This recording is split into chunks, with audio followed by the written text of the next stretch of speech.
নিষিদ্ধ ছাত্রলীগের সদস্য তালিকাভুক্ত আসামি গ্রেপ্তার ও অবৈধ অস্ত্র উদ্ধারে অভিযান চেয়ে রাজধানী মিন্টো রোডে অবস্থান কর্মসূচি পালন করেছে বৈষম্য বিরোধী ছাত্র আন্দোলনের নেতাকর্মীরা। এর আগে শেখ মুজিব মেডিকেলের নামফলক ভেঙে দেয় ছাত্র জনতা। পরে গভীর রাতে ক্রীড়া উপদেষ্টার আশ্বাসে রাজপথ ছাড়ে তারা। বৃহস্পতিবার রাত 12:30 শাহবাগের শেখ মুজিব মেডিকেল বিশ্ববিদ্যালয়ের সামনে জড়ো হন বিক্ষুব্ধ ছাত্র জনতা।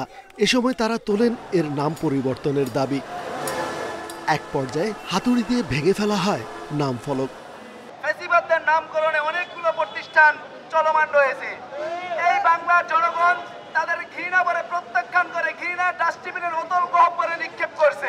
পরে বৈষম্য বিরোধী ছাত্র আন্দোলনের মুখ্য সংগঠক আব্দুল হান্নান মাসুদের নেতৃত্বে ছাত্র জনতা বাংলা মোটর থেকে মিন্টো রোডের স্বরাষ্ট্র উপদেষ্টার বাসভবনের দিকে যেতে চাইলে পরে পুলিশি বাধার মুখে এক পর্যায়ে রাজপথেই বসে পড়েন তারা।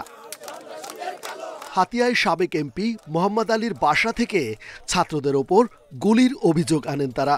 গণ অভ্যুত্থানের 6 মাস পরও এ ঘটনা কিভাবে ঘটে তোলা হয় সে প্রশ্ন। আওয়ামী লীগের হাতে অস্ত্র থাকে তাহলে আমরা জীবিত থেকে লাভ কি?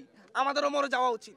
আমরা এখানে এসেছি স্বরাষ্ট্র উপদেষ্টা বলতে হবে যে হচ্ছে আজকে রাতের মধ্যে সারা দেশে তারা অস্ত্র অভিযান শুরু করবে। সেটা যার হাতে অস্ত্র হোক, যে দলের হাতে অস্ত্র হোক, গুলি হোক, এগুলো উদ্ধার করতে হবে।